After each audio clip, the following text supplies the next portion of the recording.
목회에서 큰 관심이 뭐냐면은 어떻게 하면 양육을 성도님들 잘할까 하는 겁니다. 이게 오래된 게 아닙니다. 최근입니다. 지금까지 우리 한국 교회는 막 전도를 했어요.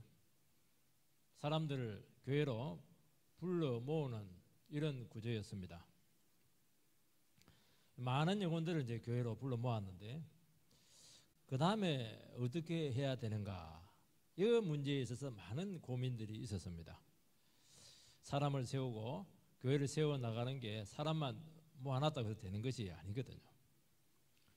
다시 전도하게 하고 또 봉사하게 하는 이런 구조로 교회가 세워졌습니다. 근데 이 구조에 맹점이 하나가 있는데 영적인 필요가 채워지지 않을 가능성이 참 많고 봉사 위주로 쭉 가다 보니까 쉽게 지치고 자기가 고갈이 온다는 것입니다. 80년대에 들어와서 새로운 이제 목회 패러다임 하나가 생기게 되었는데 그의 훈련 프로그램들이 들어왔습니다. 제자 훈련이 아마 대표적입니다. 또 많은 그 아류 그 프로그램들이 많이 생겼습니다. 또 미국 것을 많이 끌고 왔습니다. 제자 훈련은 훈련된 성도를 만들어서 다시 세상에 파송해서 제자도의 삶을 살게 하는 것입니다. 근데 훈련을 이렇게 하게 되면은 사람이 훈련을 하게 되면은 일꾼이 되는데 과연 중심의 변화, 성숙의 문제가 해결이 될 수 있는가 하는 부분에 있어서 좀 어려움을 겪게 되었습니다. 또 훈련이라고 하는 것은 많은 시간이 필요하고 많은 에너지가 들어가야 되기 때문에 목회 탈진이 막 오게 되는 겁니다. 한 주에 막 20개씩 그냥 프로그램 운영하고 이러니까 막 지치는 겁니다. 교회라고 하는 것은 영혼의 안식처인데 훈련장이 되어버렸습니다. 교회는 어떤 곳이냐? 교회는 영혼의 치료가 되고 회복의 장으로 주신 것입니다. 이 교회에서 제일 중요한 기능은 영혼을 살리고 죽은 영혼을 회복시키고 말씀으로 치료를 하고 영적으로 계속 성숙시키는 자라게 하는 이 본질적인 기능을 절대로 간과해서는 안 되는 것이고 이것을 손에 봐가면서까지 다른 것을 할 필요는 없어요. 더 하면 좋겠지만은 이걸 반드시 중심에 잡아놔야 되고 그러고 나서 필요하면 다른 것을 하는 것입니다. 어떻게 영혼을 변화시킬 것인가 하는 이 고민은 대단히 어려운 문제고 이것은 인간의 힘으로 할 수 없는 것들이죠.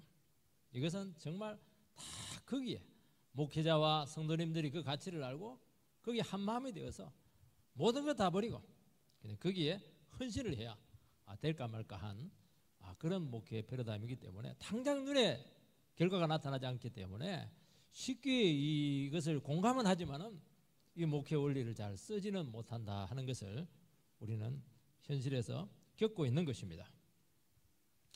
본문은 예수님께서 오고 오는 많은 그 교회들과 성도들을 향해서 너희들은 하나가 돼야 된다.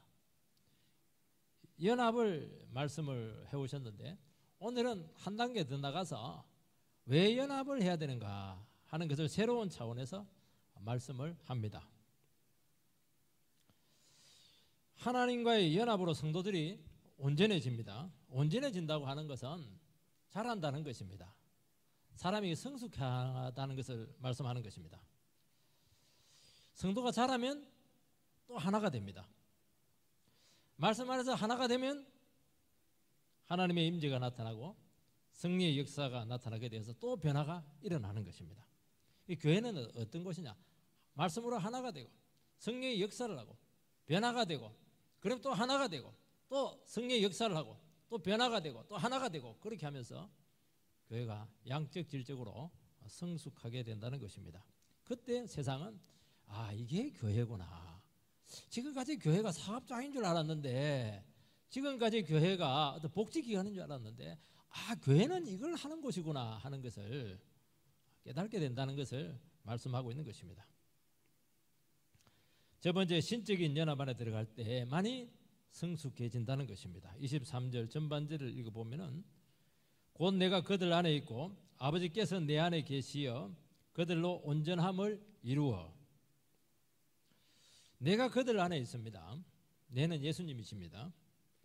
아버지는 또 내 안에 있습니다. 아버지가 예수님 안에 있습니다. 주님이 우리 안에 있습니다. 하나님은 아들 안에 있습니다. 그럼 하나님과 아들이 우리 안에 있는 것입니다. 이 수직적인 연합을 말씀하고 있는 것입니다. 우리가 삼위 하나님의 연합 안에 있게 된다는 것을 말씀하고 있습니다. 성삼위 하나님의 하나됨 연합은 신적인 연합입니다. 완전한 사랑의 연합인 것입니다. 그 연합에는 빈틈이 없습니다. 그래서 이런 연합은 이 세상에서는 없습니다. 비슷한 게 이제 부부간인데요. 부부도 한 몸이 되었다고 하지만은 실제로 살아보면은 하나가 되지 않았습니다. 여전히 두 인격이고 생각이 다르고 자꾸 싸워요. 나중에는 막 같이 못 살겠다 하면서 막 헤어지는 것입니다. 한 마음으로 연합할 때가 있어요. 그러면 둘인데 비슷하게 하나가 되는 것을 느끼게 되는 것입니다. 생각도 같아지고 외모도 닮아갑니다. 이 사랑으로 하나 될 때, 그때 하나가 딱 될 때 가정이 성숙합니다.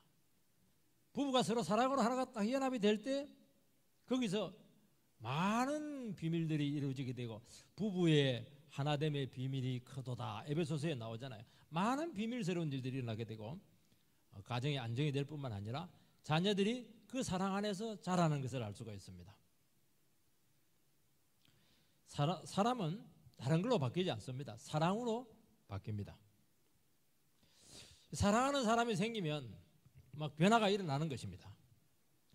잔소리로 바뀌지 않는 이유는 그 잔소리는 사랑으로 하는 것이 아니기 때문입니다. 여러분, 자식 사랑하지 않는 부모는 이 세상에 없습니다. 사랑을 하긴 하는데 하나님의 사랑을 모르는 것입니다. 그리고 하나님의 사랑을 받아보지 못했던 것입니다. 아니면 부모의 사랑을 받아보지 못해서 사랑을 하긴 하는데 사랑하는 법을 모르기 때문에 그렇다는 겁니다. 인간적인 사랑을 하는 것입니다. 자기중심적인 사랑을 실컷하고 나서는 나는 사랑을 많이 했다 하는데 사실은 받는 사람은 괴로운 것입니다. 여러분, 사랑으로 하는 가르침은 반드시 강한 영향력을 주게 되고 무게감이 있게 되고 그것은 바로 변화로 나타나게 되는 것입니다. 진리로 거룩하게 하옵소서. 예수님께서는 17장에서 말씀하고 있습니다. 이 말씀 속에 하나님의 사랑이 들어있기 때문에 그 말씀을 듣게 되고 우리 하나님의 말씀을 가까이 하게 될 때 그때 우리에게 변화가 있는 것입니다. 우리가 하나님의 말씀을 아무리 듣고 이렇게 해도 변화가 없는 것은 하나님의 말씀 속에서 사랑을 찾지 못해서 그렇게 하는 것입니다. 늘 얘기했지만은 성경 말씀은 하나님의 사랑의 편지라고 이야기를 한 것입니다. 사랑을 가지고 성경을 읽어야 되고요. 사랑을 가지고 하나님의 말씀을 들어야 되는 것입니다. 그러면 그것이 전부 다 이해가 되고 관계가 깊어지게 돼 있고 감동이 있게 돼 있고 그러면서 내 자신이 변화가 되고 성숙이 되는 것입니다. 우리가 기도할 때 하나님을 호칭할 때 대개 두 가지 호칭을 씁니다. 거룩하시고 자비하신 하나님. 거룩이라고 하는 것은 의로운 것이잖아요. 그러니까 하나님 안에는 두 가지 속성이 있는데 거룩함이 있고 사랑이 그 안에 있다는 것입니다. 우리가 예수님의 십자가를 생각할 때 거기는 두 가지가 함께 겹쳐진다고 말씀을 하고 있습니다. 하나님의 의가 있고 하나님의 사랑이 합쳐진 자리가 십자가의 자리라는 것입니다. 의로워진다고 하는 것은 하나님의 사랑으로 가능하다는 것입니다. 하나님의 사랑은 바르게 살게 합니다. 의라고 하는 것은 사랑하게 하는 능력을 주는 것입니다. 의와 사랑은 같이 가는 것이고 같은 거예요. 나는 하나님 앞에서 의인이 되었다. 그 말은 뭘 얘기하냐니까 나는 하나님의 사랑을 받은 사람이다. 나는 하나님의 사랑을 받았기 때문에 나는 하나님 뜻대로 살 수 있다.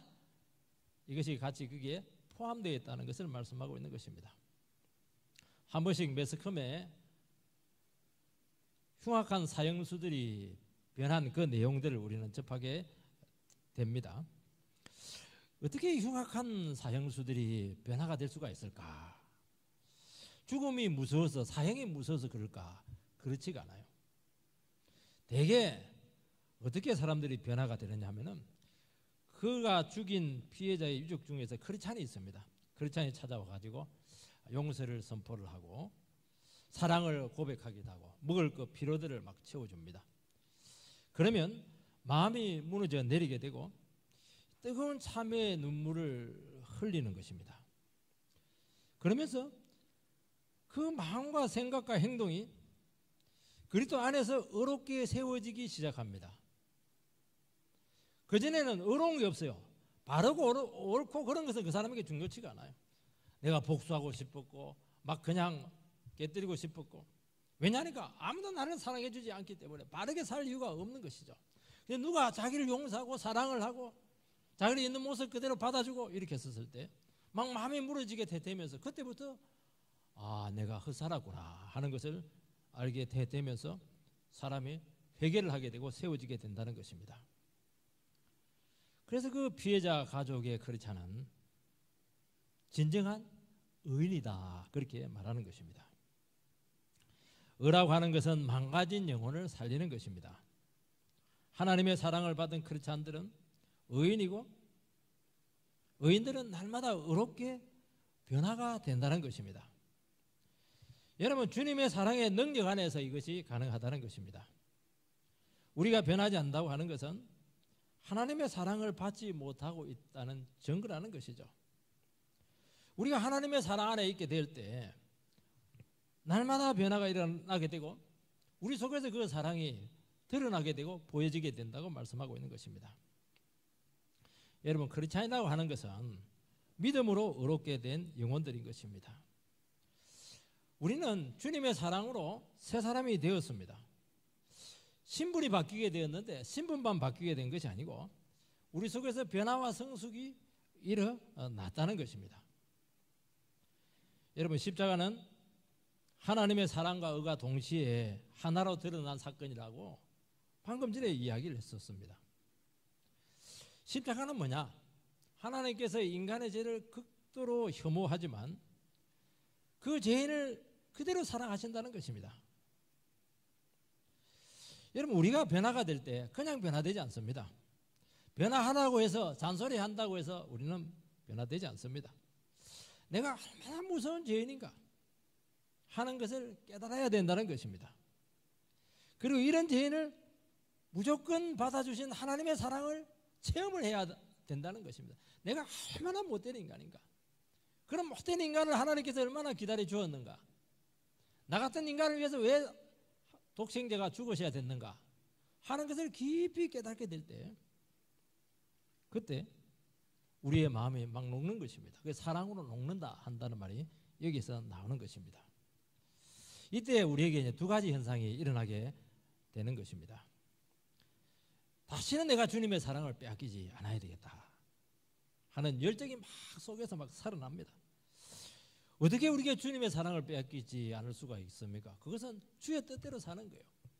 어떻게 하면 내가 주님을 기쁘시게 할까? 어떻게 하면 내가 주님의 마음에 더 들까? 막 여기에 대한 불같은 열정이 우리 속에 생긴다는 것입니다. 그리고 막 죄를 멀리하고 싶고 하나님이 기뻐하지 않는 생각 막 버리고 싶고 막 내 멋대로 살던 그 행동들 그 전부 다 바꿔서 하나님 앞에 딱 제자리를 찾아간다는 것입니다. 여러분, 주님의 사랑 안에 있는 성도들은 모노레일을 탄 것과 똑같아요. 모노레일을 딱 타면은 한번 타기만 하면 무조건 가야 돼요. 옆으로 세면은 대형사고입니다. 우리가 예수를 믿고 하나님의 백성이 되고 새 사람 되고 하나님의 은혜 받은 백성이 되었다고 하는 것은 바로 그 모노레일을 딱 탄 것 같아요.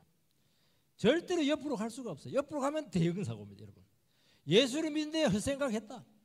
예수를 믿는데 막 제 길로 갔다. 대형사고입니다, 그거는. 기차는 레일을 타야 되는 것이죠. 그래서 우리 예수를 믿었다고 하는 것은 너무너무 큰 사랑을 받고 하나님의 큰 뜻과 계획을 가지고 있는 사람들이기 때문에 우리는 하나님 앞에서 바르게 살아야 될 의무가 있는 거예요. 책임이 있는 거예요. 하나님의 사랑을 나타내야 될 그런 임무가 우리에게 주어지게 되었다는 것입니다. 그래서 무조건 그 길로 가야 사는 길이지 옆으로 막 엉뚱한 생각하고 뭐 딴 길 가고 이렇게 하면은 그 자체가 대형 사고다 하는 것을 꼭 기억을 하시기 바랍니다. 그래서 우리는 예수를 믿는 순간부터 뭘 해야 되느냐? 길은 없어요.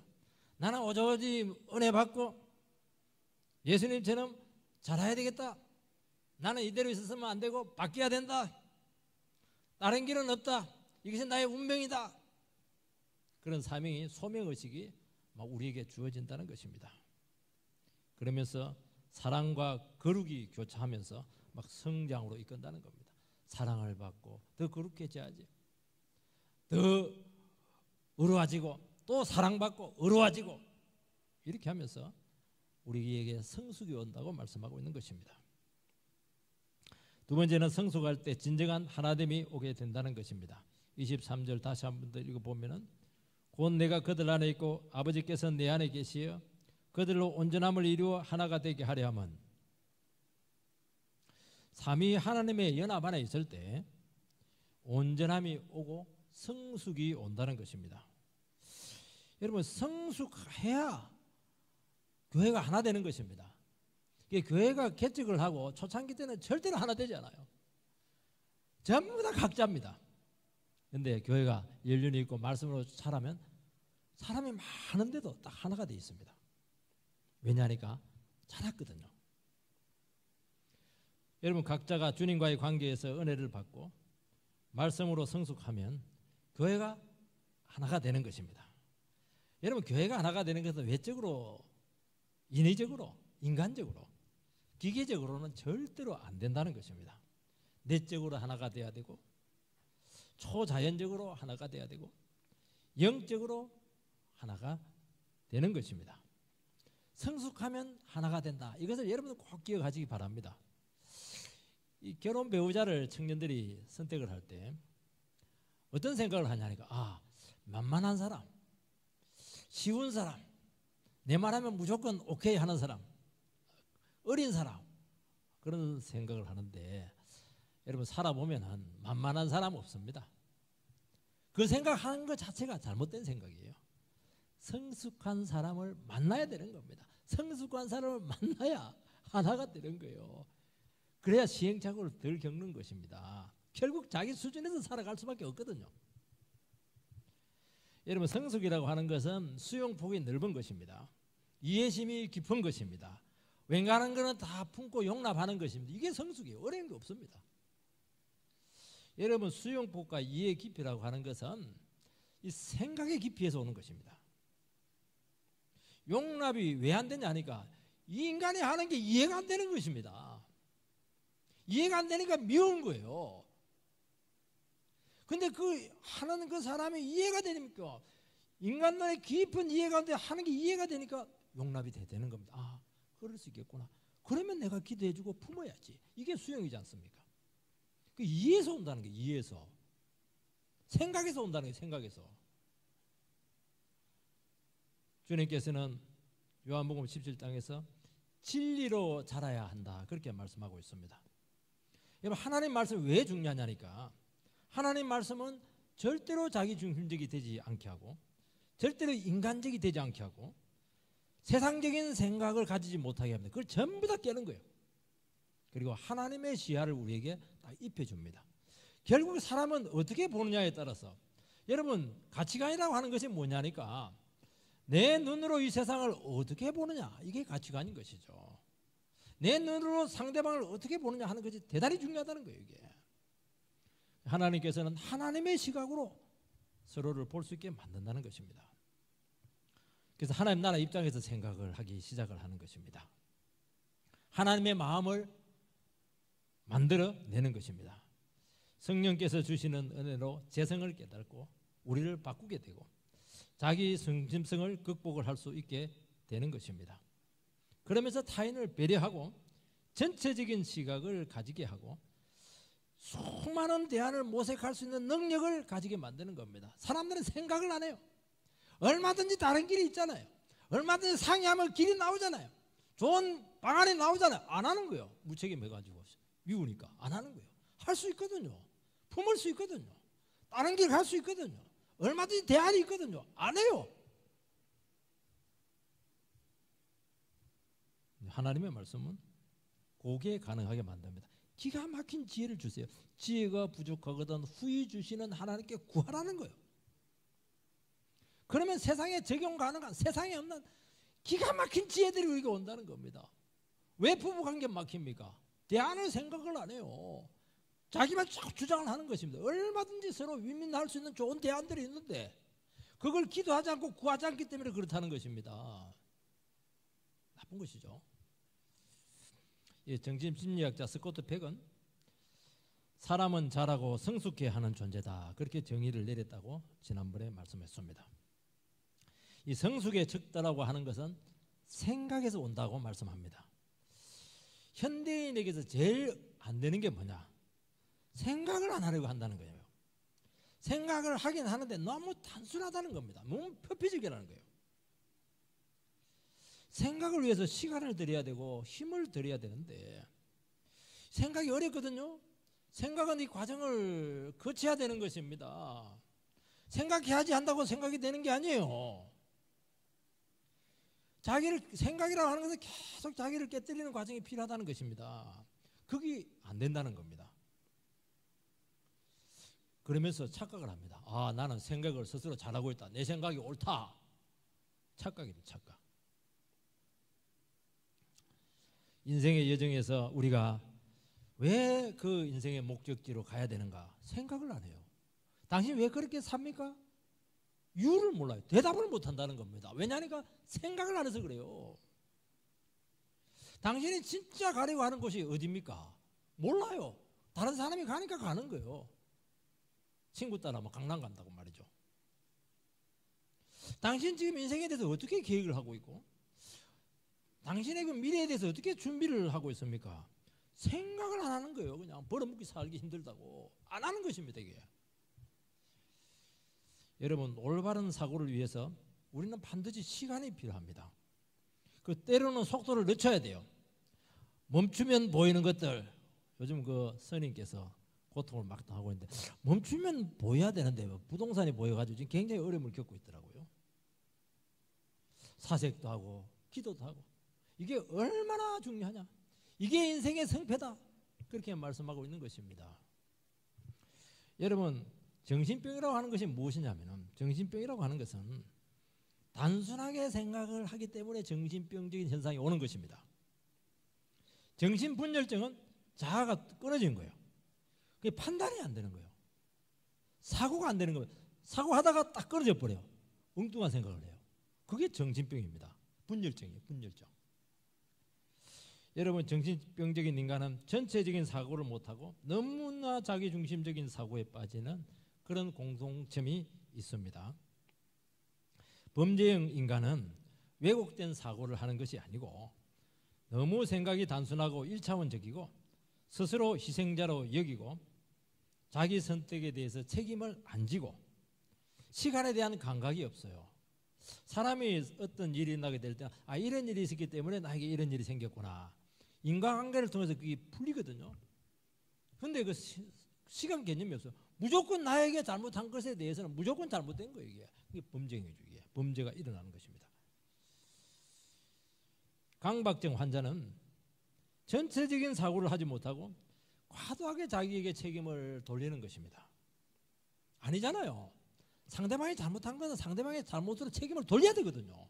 그게 안 되는 거예요. 전부 다 자기가 끌어안는 것입니다. 그러니까 신경을 너무 많이 쓰게 되고 그 많은 갈등 상황을 스스로 책임을 지우기 때문에 자기 정신이 고통을 당할 수밖에 없는 것입니다. 그것도 생각이 단순해서 그래요. 생각을 깊이 안 해서 그런 것입니다. 이게. 성격 장애자는 어느 누구에게도 책임을 느끼지 않습니다. 모든 것을 세상 탓으로 돌립니다. 타인을 괴롭히고 재산을 침해하고서도 자기는 고통을 당했었기 때문에 얼마든지 그럴 자격이 있다고 생각을 하는 것입니다. 이게 성격 장애자입니다. 자기는 무력하고 희생자로 살았기 때문에 늘 열등적인 콤플렉스가 그 사람 속에 있는 거예요. 콤플렉스가 있으면 극복이 안 되거든요. 무슨 일이 생기면 그 체인으로 딱 들어가는 것입니다. 얼마든지 힘든 처지에서 스스로 노력할 수가 있고 다른 대안을 모색할 수가 있고 스스로 다른 길을 찾아서 걸어갈 수 있는데 그 생각을 안 해요. 나쁜 것이죠. 그래서 교만은 그저 악한 거예요. 그게 여러분들 도둑질을 하고서도 세상이 자기 자신에게 너무 많은 빚을 지었기 때문에 전혀 양심의 가치를 느끼지 못합니다. 어떻게 사람이 양심이 저럴까? 그 사람 속에 들어가면 이유가 다 있어요. 그게 성격 장애자다 그렇게 말하는 것입니다. 이 모든 것들이 어디서 오느냐니까 생각에서 생각을 안 한다는 거예요. 생각은 그냥 되지 않아요. 말씀을 드려야 된다는 거예요. 진리 가운데 들어가야 되는 거예요. 그럼 내 문제를 가지고 하나님의 말씀을 가지고 풀어내야 되는 것입니다. 그런 과정을 통해서 우리의 생각의 깊이가 넓어지게 되고 깊어지게 되고 시야가 확보가 된다고 말씀하고 있는 것입니다. 여기서 온전함을 이루어 이렇게 되어 있는데 이것은 완벽하다거나 완전하다는 것이 아닙니다. 주님을 닮아가는 것이고 하나님의 뜻에 맞는 삶을 살아가는 것입니다. 주님의 성품으로 변화되는 것입니다. 오늘 사람들은 이거에 대한 가치를 다 잃어버렸어요. 어떻게 하면 기능인이 될까? 어떻게 하면 전문가가 될까? 어떻게 하면 고퀄리티의 재능을 가지게 될까? 이런 교육을 받았기 때문에 이 전인적인 교육에 대한 인식이 없어요. 또 해낼 수도 없어요. 이런 교육 시스템 가지고는 되질 않아요. 구호로 되겠습니까? 교육 정책으로 되겠습니까? 세상지에는 한계가 너무 많다고 성경에서는 말씀하고 있는 것입니다. 디모데서 3장 17절 성경은 하나님의 사람으로 온전하게 하며 여러분 성경만이 우리를 온전하게 한다고 말씀하고 있습니다. 하나님의 말씀과 지혜로 우리는 성숙해질 수가 있고 온전해지게 될 수가 있고 바른 사고를 하게 되고 바른 의와 가치관이 형성이 된다고 말씀하고 있습니다. 여러분 사람이 사랑을 받으면 어떤 현상이 일어나게 되는가 하면은 특별히 뛰어나지 않아요. 그런데 사람을 딱 보면 안정되어 있습니다. 그 균형이 딱 잡혀 있습니다. 온전한 것이죠. 사랑 없이 자란 사람들은 어떤 한 분야에 대해서 아주 탁월한 능력을 가지고 있는 경우가 많이 있어요. 그런데 뭔가 불안정해요. 결정적인 허점이 있다는 것을 알 수가 있습니다. 인격적인 결함이, 도덕적인 흠결이, 정신적인 나약함이 그 속에 있다는 것이죠. 특별한 성공의 능력이라고 하는 것이 성공의 필수 요건이라고 우리는 다 생각을 하거든요. 그래서 계속 기능적인 교육을 합니다. 어떤 특별한 어떤 능력을 찾고 은사를 지금 개발하려고 그렇게 하는데요. 아니에요. 내 속에 정말 결정적인 하자가 없는가? 내 인격에 결정적인 흠이 없는가? 이것이 온전함을 이루는데 아주 중요한 요소라고 말씀하고 있고 이것을 어떻게 다루어내고 이것을 어떻게 커버를 해서 어떻게 치료하고 회복시키는가? 이게 인생 성공의 결정적인 요인이라고 성경에서는 말씀하고 있습니다. 여러분 세상의 탁월함이라고 하는 것은 노력을 좀 더 하면 돼요. 똑똑한 사람들은 남 3시간 할 거 1시간에 해내는 사람이 똑똑한 사람이에요. 그럼 나는 3시간 하면 되지 않아요. 그럼 극복이 또 될 수 있는 겁니다. 아니면 내가 잘할 수 있는 전문 분야를 찾아가지고 그게 집중하는 거예요. 그러면 이 세상에서 이게 극복이 돼요. 온전함이라고 하는 것은 이것은 그렇게 되는 것이 아니고 인간의 노력으로 안 되고 오직 성경으로 된다고 말씀하고 있습니다. 이 클린턴 대통령이 레윈스키 스캔들로 탄핵 위기까지 가게 됩니다. 그 학생이잖아요. 그 어린 소녀잖아요. 여기서 이제 클린턴 신드롬이라고 하는 심리학적인 용어가 탄생합니다. 왜냐하면 특이한 현상은 연구할 가치가 있거든요. 아니 그렇게 키가 크고 똑똑하고 스탠포드 명문대학 출신이고 부인은 막 더 뛰어나요. 힐러리 이래가지고 막 뛰어나요. 색소폰 막 너무 잘 봅니다. 그런데 어떻게 해병 안에 있던 사원에게 그 절속한 부적절한, 또 말도 좀 재미있어, 부적절한 관계다. 그 주위에 있는 지인들이 이해가 되지를 않는 겁니다. 뭐가 부족해서 그렇게 하냐는 거예요. 그래서 연구를 합니다. 아마 어릴 때 부모님께서 이혼을 했다. 파더 콤플렉스가 있다. 그렇게 설명을 합니다.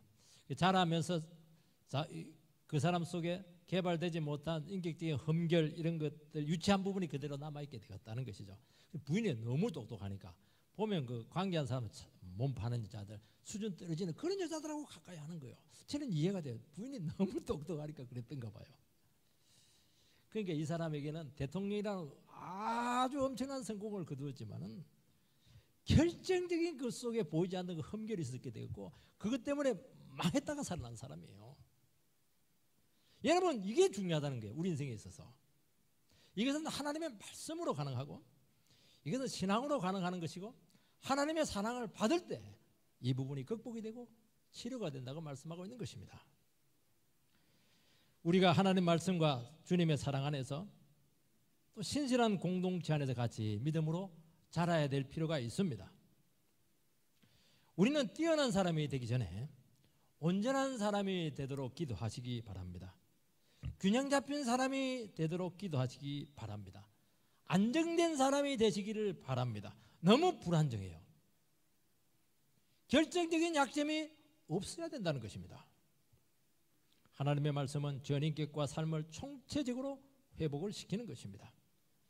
세상 교육은 어쩔 수가 없습니다. 전체적인 시야가 없기 때문에 약점이 너무 많아요. 치우친다는 거예요. 지적으로 뛰어나면 도덕적으로 문제가 생기는 것입니다. 학생들의 인권을 존중해야 된다, 인권선언을 하니까 애들이 막 재성을 다스려내지를 못해, 때리지를 못하니까 세상 교육은 다 그렇다는 거예요. 이게 예수님께서는 어릴 때 예수님께서는 그 지혜와 키가 자라고 하나님과 사람으로부터 사랑을 받더라. 그 예수님의 원리잖아요. 교육 철학의 원리잖아요. 성경의 교육 철학의 원리는 예수님의 원리에서 오는 것입니다.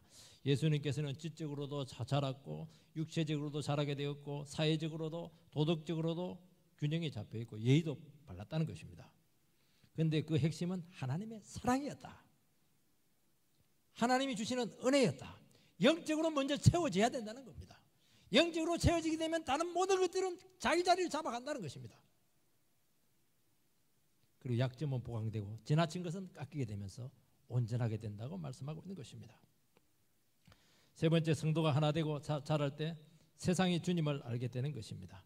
23절 하반절, 그들로 온전함을 이루어 하나가 되게 하려 함은 아버지께서 나를 보내신 것과 또 나를 사랑하심 같이 그들도 사랑하신 것을 세상으로 알게 하려 함이로소이다. 성숙으로 하나 될 때 세상은 하나님의 사랑을 알게 됩니다.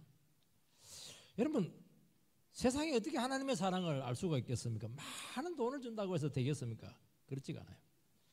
여러분, 성도들이 성숙한다고 하는 것은 딱 주님의 사랑을 체험을 할 때 가능한 것입니다. 성숙은 의로운 삶이에요. 바른 삶이 나타나는 것입니다. 착한 행실입니다. 쉽게 말해서 뭔가 다르다는 거예요. 세상 사람들이 예수 믿는 사람들을 볼 때 뭔가 다르다. 요즘은 예수 믿는 사람들이 세상 사람들보다 나은 게 뭐야? 이게 이제 사실은 욕이거든요. 이 다름이라고 하는 것은 어디에서 오느냐는 것인데, 이것은 하나님께로 왔다고 말씀하고 있는 것입니다. 이것은 세상 사람들이 그것을 느낀다는 겁니다. 세상에 있는 것은 자기들이 더 잘하기 때문에 느끼지 못해요. 그런데 세상에 없는 것이 예수 믿는 사람들에게는 나타나게 되는데 뭔가 다르다는 겁니다. 이것을 고린도 후서에서는 그리스도의 향기다, 그리스도의 냄새가 난다, 향수처럼 냄새가 난다는 거예요. 그렇지 않들은 가까이 가면 냄새가 나요. 어렵지 못한 제된 삶을 살아가는 사람들은 썩은 냄새가 나요. 사망의 냄새가 나요.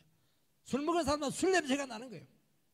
근데 주님과 함께하고 사랑을 받고 하나님의 의를 덧입은 사람들은 예수 그리스도의 냄새가 난다는 것입니다. 그 다름의 사람들은 감동을 하는 거예요. 느끼는 거예요. 아, 이것은 세상에 없는 것이다.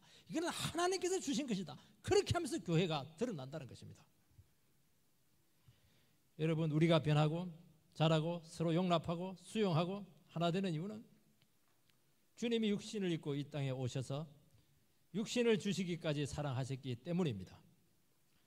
여러분, 사랑을 받으면 변합니다. 온순해지고 순종적이 되는 것입니다. 이타적입니다. 다른 사람의 필요를 채웁니다. 인생의 기쁨을 영원 섬김으로 찾습니다. 여러분, 불의하게 사는 것보다 어렵고 바르게 사는 믿음의 길을 택합니다. 왜냐하면 그 길 속에 참된 행복이 있다는 것을 알았기 때문입니다. 얼마 전에 한 집사님의 고백입니다. 나이가 50대 한 초중반인데 자기 주위에 암 걸린 사람들이 자꾸 생긴다는 것입니다. 위암도 생기고 또 처남에게도 또 암도 걸리기도 하고 많다는 것이죠. 자기도 걱정이 돼가지고 검사를 했는데 이상이 생긴 것입니다. 가족들을 모아놓고 삶을 정리를 합니다. 자식들에게 어머니 잘 섬기라.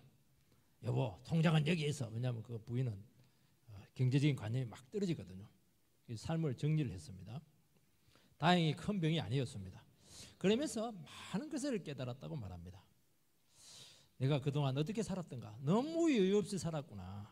그리고 이 성질에 내가 목숨을 걸었구나 하는 것을 알게 되었다는 것이죠. 그래서 딱 내려놓고 삶을 딱 정리하고 깨끗하게 되더라는 것이죠. 그러면서 다시 자기 삶을 한번 이렇게 되짚어 보니까 주위에 있는 사람들보다 참 복을 많이 받았다는 것이죠. 자기 가정이 그렇게 안정되어 있다는 것을 알게 되었습니다. 그러면서 막 감사가 터지더라는 것이죠. 막 성진을 향해서 성공을 해서 막 달려갈 때는 아무것도 안 보였는데 딱 멈춰가지고 내 삶을 하나님 앞에서 딱 정리를 하니까 나도 깨끗해지고 정리가 되고 그리고 그렇게 감사가 터지고 그러면서 내가 새로운 인생을 찾았다. 그러면서 주위를 돌아볼 수 있는 여유가 생기게 되었다. 그렇게 말하는 것을 듣게 되었습니다. 바로 이거예요.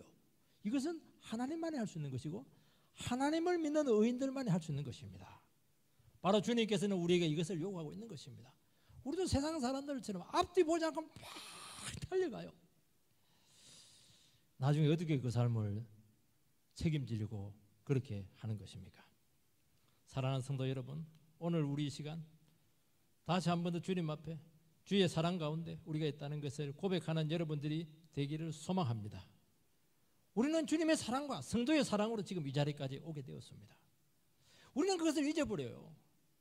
그런데 떠날 때, 헤어질 때 생각이 나요. 저도 목회를 막 하면서 떠날 때 생각이 나요. 이 교회가 나를 얼마나 사랑했던가. 주위에는 많은 집사님들, 권사님들, 장로님들 나를 얼마나 사랑했던가. 그때만 눈물을 흘리고 그렇게 해요. 평상시에 고마워야 되는데 나를 있는 모습 그대로 받아준 이 공동체, 신실한 공동체에 있었다는 것이 얼마나 감사하고 나를 끝까지 지지해준 이 가족이 있었다는 것이 얼마나 감사하냐 그렇게 말씀하고 있는 겁니다. 그걸 모른다는 거예요. 그런 걸 봐야 되는데 보지 못한다는 것입니다. 그리고 내가 참 주님의 사랑을 많이 받은 사람이구나 하는 것을 깨닫게 된다는 것입니다. 그러면서 막 다른 사람에게도 그 사랑을 나눠주고 싶은 여유가 생긴다는 것이죠. 그 삶으로 우리 자신들이 돌아오게 되기를 주의 이름으로 축원드립니다. 그것이 성숙이에요. 그것이 하나 되는 길입니다. 그런 은혜가 우리 모두에게 임하게 되기를 주의 이름으로 축복합니다.